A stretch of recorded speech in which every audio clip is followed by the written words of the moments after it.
Good day, students. I am your lecturer, Dr. Maja, for TPN3704.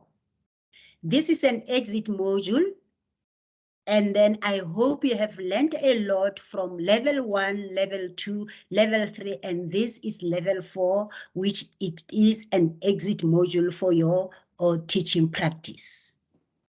So I hope you will enjoy studying this module, and then you have done your assignment 1 and assignment 2, then this is the portfolio which serves as an examination. We don't have any written examination for this module.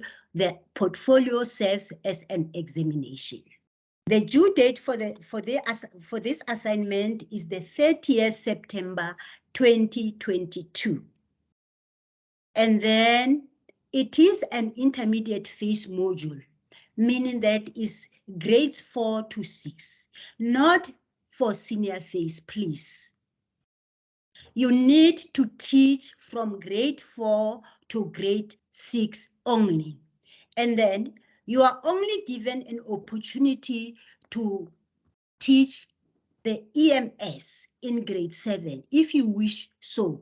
You are not compelled to teach the EMS in grade 7, but do not teach the senior phase.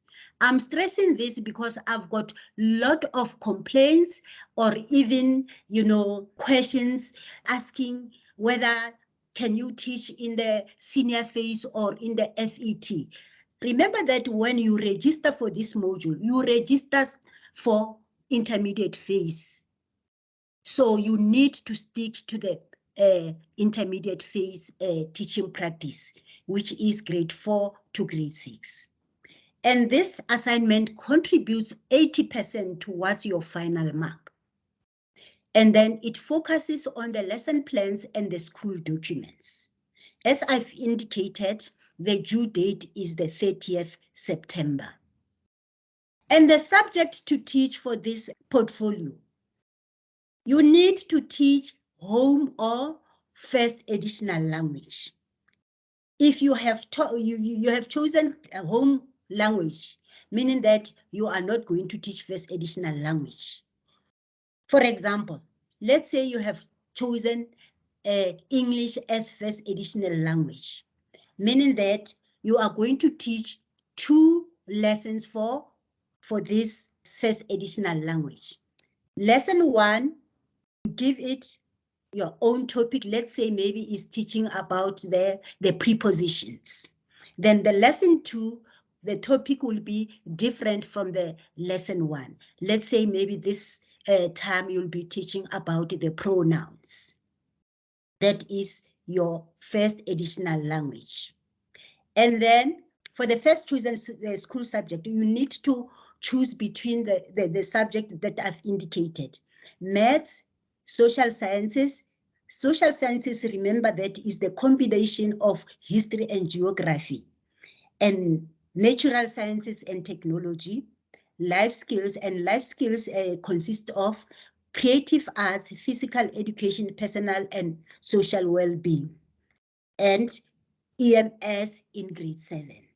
Remember that I indicated that you are not compelled to teach EMS in grade 7. You are just given an opportunity to teach grade 7 in EMS in grade 7 if you wish.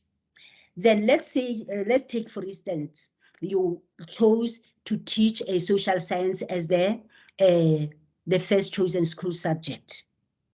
You can take history and teach 2 lessons with different topics, or choose geography with 2 lessons with topics. And let's say you choose natural sciences. You can choose natural sciences, 2 topics, different. Technology, 2 lessons, different topics. You choose life skills. You can choose creative arts, you can choose physical education, you can even choose personal and social well-being. It depends on you, subject you teach. Even when you come to the second chosen school subject, you choose amongst these subjects If you have chosen maths in the first chosen school subject, you are not going to choose it again in the second chosen school subject. At the end of the day, you will be having 2 first additional language lessons, and then 2 first chosen school subject lessons, and even 2 second chosen school subject lessons. Then you will be having 6 lessons in your portfolios,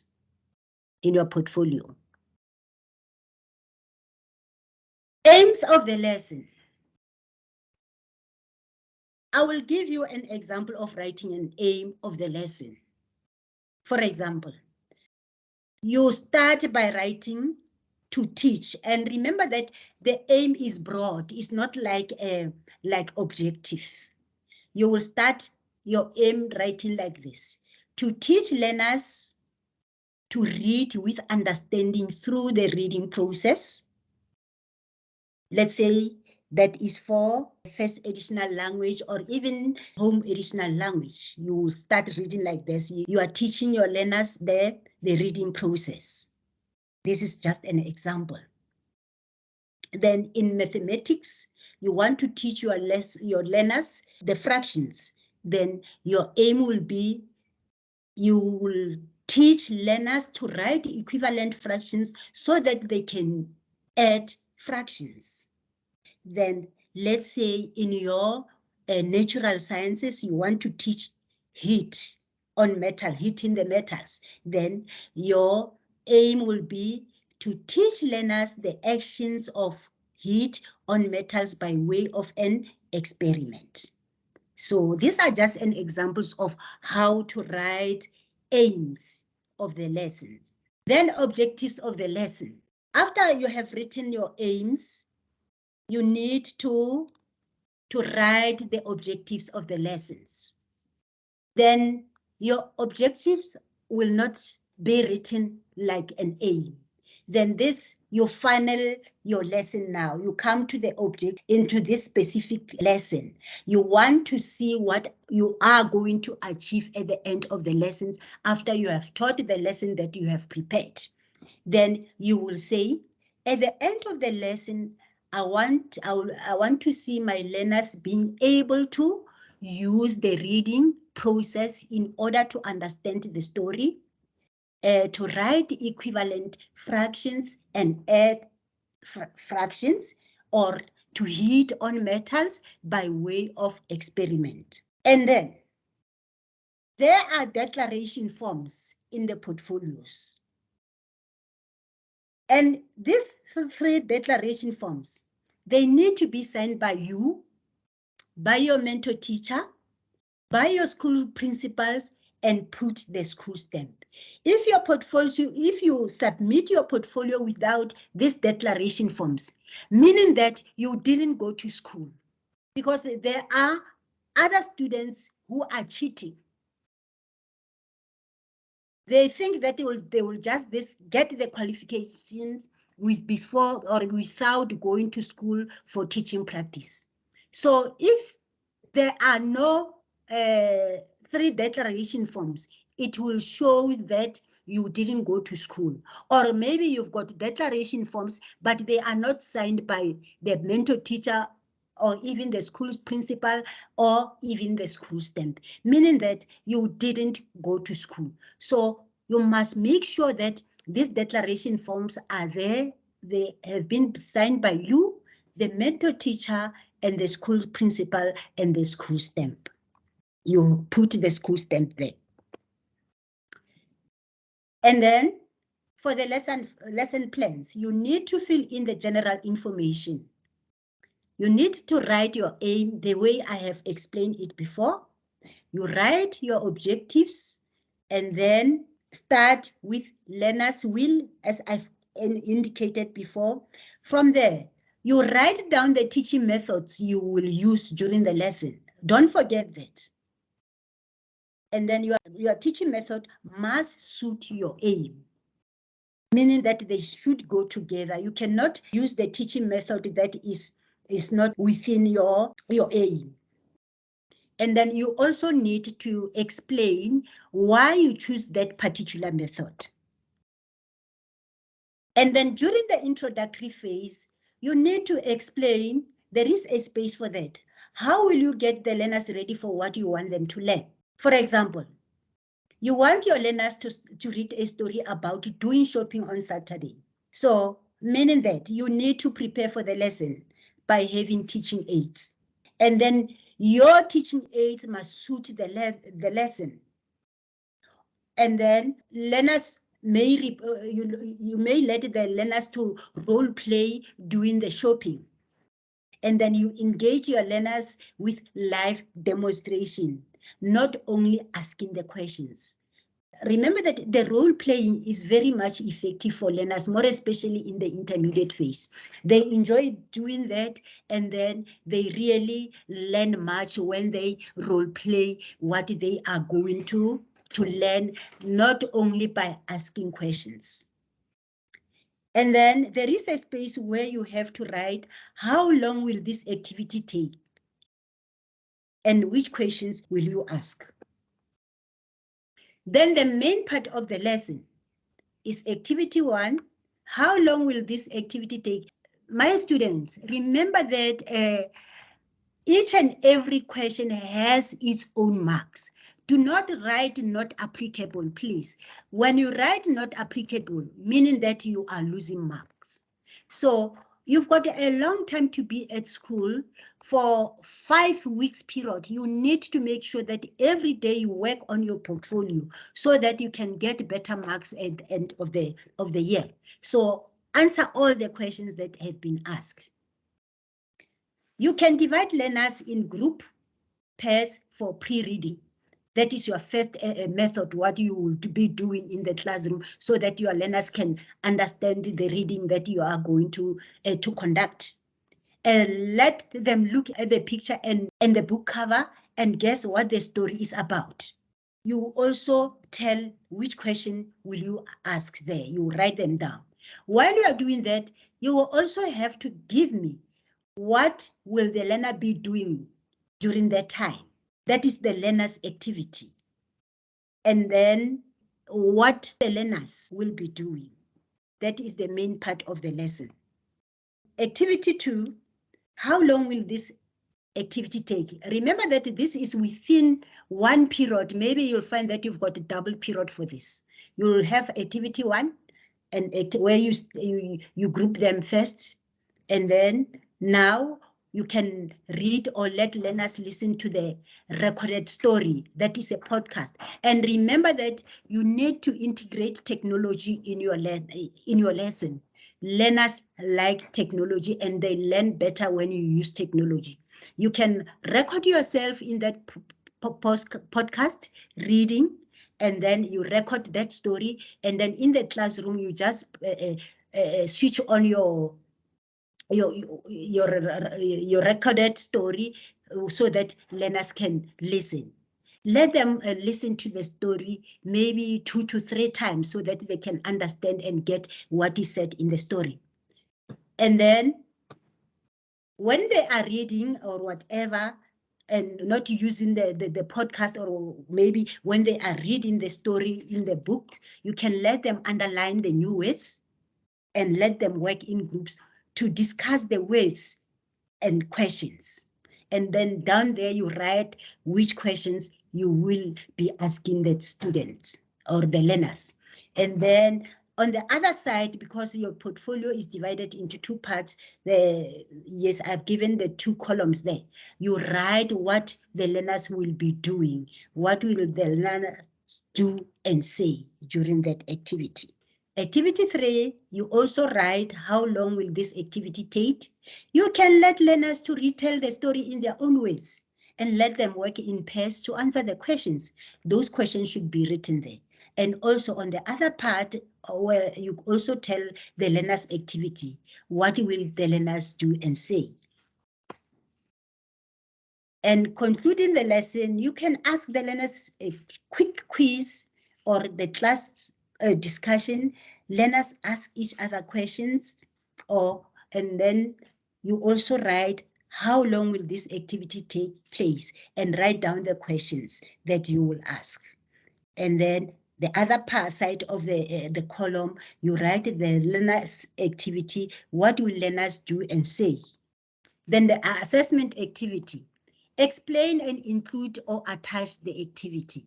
And remember that, let's say maybe you feel that the space that has been provided is small for writing the activity. You can attach that activity. And then you need to explain the activity before you can attach it. And then how will you know if the aim and objectives of the lesson were achieved? There is a space there where you write, how will you know if the aim and objectives of your lesson were achieved? How will you know? Maybe when you see the learners answering the questions, or maybe when you see that the learners can give the meaning of the words. And then maybe the learners can be able to retell the story in their own ways. And then from there, is it an informal or formal assessment? Sometimes you can treat the lesson as an informal or even a formal assessment. For homework, write down the homework in the given space, or if the space is not enough for writing down the homework, attach the homework that you will give for this lesson. And you must also indicate why are you allocating this homework, because you cannot just give learners homework without a reason. Maybe learners didn't finish up during that time. Maybe you want learners to have more understanding of what they have learned during the classroom, during that period. Or maybe you want to give others a chance to complete their work. It depends on you. And then how long will it take the learners to complete it at home? You must also indicate. Will they need any resource or help? So you need to indicate whether the parents, and even you can even communicate with the parents that you need to help the learners or their children with the homework for today. Enrichment. Remember that in the classroom, you've got different learners. Your learners are not the same. You've got the slow learners, the fast learners, and then the mediocres. So you cannot just treat them the same. How can you cater for learners who need enrichment? Those who are very fast. Are you going to treat them like the one that are very slow that needs your attention? Or will you give them work to work ahead so that you cannot delay them, so that you can be able to work with this one who needs your attention? Or what about those who have barriers to learning? There are learners. Remember that your classroom is an inclusive classroom. Those learners in your classroom are not selected according to their abilities. No, they are all included in one classroom. And then don't use one size fits all method. You need to individually know your learners. So immediately when you know them, meaning that you will give them individual attention. You will know that this one is a fast worker or is a fast learner. You need to treat or use this method. Or this one is a slow learner. You need time to be with her so that you can understand, or so that she or he can understand what you have taught or what you are teaching. Keywords that are important for the lesson. When you teach the lesson, there are keywords, the main keywords in the lessons that the learners have to know. So those keywords, I want you to write them down in that box that is given, and then meaning that you will be emphasizing those words during the lesson. You let learners to underline them just to draw their attention, or look for the meaning of these words in the dictionary. So you need to write them there. And then I think you will get marks for writing them down there. You must check your marks. How much can you get them? The teaching aids, learning and teaching support material. There is a space where you need to attach the teaching aids you use during the lesson for learners to understand your lesson. Remember that these learners are still in the intermediate phase. They are still fresh from the foundation phase. They still want to learn by touching and seeing. So may you please help. Go to the classroom very prepared, having the teaching aids or the teaching support material that can help learners to understand your lesson. So you need to put them there to paste them there in the space that is provided. Do not paste the activities, please. You've got the space for attachment of activities after the lesson. Do not attach the textbook covers. Those are not teaching aids. I hope you understand me. Assessment of lesson presentation for use by the mentor teacher. There is a part where your mentor teacher has to fill in. Let your mentor teacher evaluate your lesson and let her add comments and signature, and the school stamp is very much important for that. There is a reflective self-assessment where you sit back after each lesson, you reflect about the lesson that you have taught.